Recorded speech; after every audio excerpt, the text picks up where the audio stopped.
ఏది జరిగినా మన మంచికే అనుకోవాలి. అది మహిళైనా పురుషుడైనా, అది ధనవంతుడైనా సామాన్యులైనా, ఎవరైనా అలా అయితేనే ముందుకు, అది కూడా సానుకూల దృక్పథంతో సాగిపోగలం. ముమ్మాటికి అదే జరిగింది. టీడీపీ జాతీయ అధ్యక్షుడు నారా చంద్రబాబు నాయుడు భార్య నారా భువనేశ్వరి విషయంలో అందుకు తాజా ఉదాహరణ ఫిబ్రవరి 21వ తేదీ కుప్పంలో నారా భువనేశ్వరి మాట్లాడుతూ 35 ఏళ్ల నుంచి మీరు ఆ నమ్మకంతో ఆయన ఎమ్మెల్యేగా చేశారు, అవునా కాదా? ఇప్పుడు నాకు ఒక కోరిక కలిగింది, ఆయన్ని కొంచెం రెస్ట్ తీసుకోమని నేను నుంచుందాం అనుకుంటున్నాను. సో ఎవరికి చంద్రబాబు నాయుడు గారు కావాలో చేతులెత్తండి. అదే అందరు చేతులెత్తండి. నేను నాకు ఇద్దరు కుదరదు కదమ్మా, ఎవరన్నా ఒక్కలే చెప్పాలి.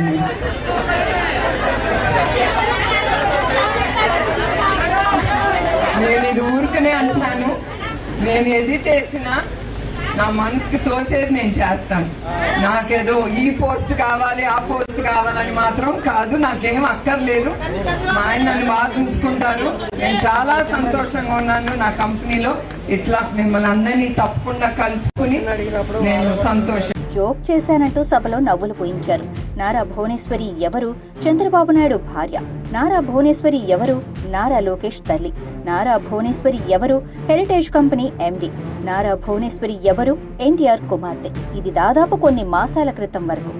నారా భువనేశ్వరి పరిస్థితి ఎప్పుడో తప్ప బయటకు, అది కూడా మీడియా ముందుకు అంతగా రాని ఆమె నేడు ఇలా ప్రజల మధ్యకు రావటం, వారితో మమేకం కావటం, అలాగే వారితో ఇంతలా జోవియల్గా మాట్లాడుతూ ఉండటం చూస్తుంటే మాత్రం అన్ని చట్రాల నుంచి ఆమె బయటకు వచ్చి నారా భువనేశ్వరి కాస్త భువనమ్మ, మా భువనమ్మ అంటూ సామాన్య ప్రజానికం పిలుచుకునే స్థాయికి చేరుకున్నారన్న ఓ చర్చైతే తెలుగు ప్రజల్లో ప్రారంభమైంది.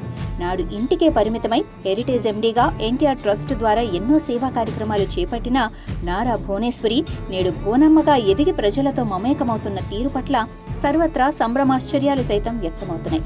ఆమె ఇలా ప్రజల మధ్యకు రావటం, ప్రజలతో కలిసి వారిలో ఒకరిగా కలిసిపోయి ఆమె వ్యవహరిస్తున్న తీరు పట్ల ప్రజలంతా సంతోషం వ్యక్తం చేస్తున్నారు. ఆమె ఇలా ప్రజల మధ్యకు వచ్చి తనదైన శైలిలో వ్యవహరిస్తూ ముందుకు సాగటానికి అసలు సిసలు కారణం అధికార జగన్ పార్టీ అని తెలుగు ప్రజలు అభిప్రాయపడుతున్నారు. రాజకీయాన్ని రాజకీయంలా చూడకుండా, రాజకీయం అంటే ప్రతిపక్ష పార్టీ నేతలపై వ్యక్తిగత దూషణలకు దిగటమే కాకుండా వారి ఇంట్లో గుట్టుగా జీవనం సాగిస్తున్న వారి కుటుంబ సభ్యులను సైతం బజారు కీడ్చడమేనంటూ నవీన భాష్యం చెప్పిన పార్టీ ఆంధ్రప్రదేశ్లోని అధికార ఫ్యాన్ పార్టీ. అలాంటి పార్టీలోని పలువురు ప్రజాప్రతినిధులు సజీవులమనే స్థాయిలో ఉన్న నాయక గణం స్థాయిని మరిచి చేసిన వ్యాఖ్యలు ఆ ఇల్లాలి మనస్సులో తీవ్ర కల్లోలాన్ని రేపాయి.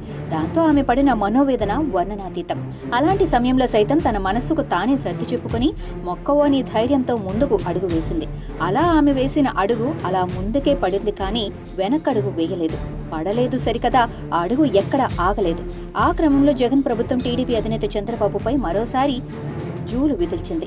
ఆ క్రమంలో ఏపీ స్కిల్ డెవలప్మెంట్ కేసులో ఆయన్ని అరెస్టు చేసి 53 రోజుల పాటు రాజమండ్రి సెంట్రల్ జైల్లో ఉంచితే ఆ సమయంలో మళ్లీ ఇదే నారా భువనేశ్వరి ప్రజల మధ్యకు వచ్చింది. అలా ఆమె వేసిన ప్రతి అడుగు ఆమె కోసం, తన భర్త కోసం, తన కుటుంబం కోసమే కాకుండా రాష్ట్ర ప్రజల కోసం, ప్రజా సంక్షేమం కోసం, 5 కోట్ల ఆంధ్ర రాష్ట్ర ప్రజల భవిష్యత్తు కోసం ముందుకు పడుతూనే ఉంది. అంతేకాదు, చంద్రబాబు అక్రమ అరెస్టుతో ప్రాణాలు కోల్పోయిన వారి కుటుంబాలను నిజం గెలవాలి పేరుతో యాత్ర చేస్తూ వారి కుటుంబ సభ్యులను ఓదార్చుతూ ముందుకు సాగుతోంది. ప్రత్యర్థి పార్టీల నాయకులు తనపై వేసిన రాళ్లు భవిష్యత్తులో తిరిగి వారిని ఏదో రూపంలో తగులుతాయని మనసా వాచా కర్మణ నమ్ముతూ ఆ నమ్మకాన్ని కాలానికే వదిలేసిన ఈ భువనమ్మ వేస్తున్న ప్రతి అడుగు ముందుకు మునుముందుకు సాగుతూనే ఉండాలని తెలుగు ప్రజలు ఆకాంక్షిస్తున్నారంటే దట్ ఈజ్ భువనమ్మ.